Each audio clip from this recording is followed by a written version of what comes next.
NPS స్కీమ్లో death benefit అనేది రెండు రకాలుగా ఉంటుంది. With ROP, without ROP.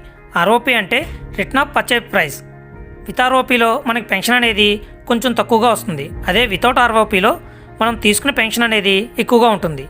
అది ఎందుకంటే దీంట్లో సపోజ్ మనం యాన్యుటీ ఫర్ లైఫ్ ఆప్షన్ని తీసుకున్నట్లయితే పెన్షన్ ఎవరైతే తీసుకుంటున్నారో వాళ్ళు లైఫ్ లాంగ్ పెన్షన్ని తీసుకుంటారు. వాళ్ళ తర్వాత నామినీకి ఈ రిమైనింగ్ 40% అమౌంట్ ఏదైతే ఉందో అది లంసంగా అందివ్వడం జరుగుతుంది. అదే వితౌట్ ఆర్ఓపిలో ఈ ఆప్షన్ని తీసుకున్నట్లయితే ఎవరైతే పెన్షన్ తీసుకుంటున్నారో వాళ్ళకి పెన్షన్ అనేది లభిస్తుంది. వాళ్ళ తర్వాత నామినీకి ఏ విధమైన బెనిఫిట్ ఉండదు. అందువల్ల దీంట్లో రిటర్న్స్ అనేవి ఎక్కువగా లభిస్తాయి. నెక్స్ట్ విత్ ఆర్ఓపిలో జాయింట్ లైఫ్ యాన్యుటీ తీసుకున్నట్లయితే ఎవరైతే పెన్షన్ తీసుకుంటున్నారో వారికి వాళ్ళ తర్వాత వాళ్ళ వైఫ్కి కూడా పెన్షన్ అనేది లభిస్తుంది. తర్వాత నామినీ ఎవరున్నారో వాళ్ళకి రిమైనింగ్ అమౌంట్ అందివ్వడం జరుగుతుంది.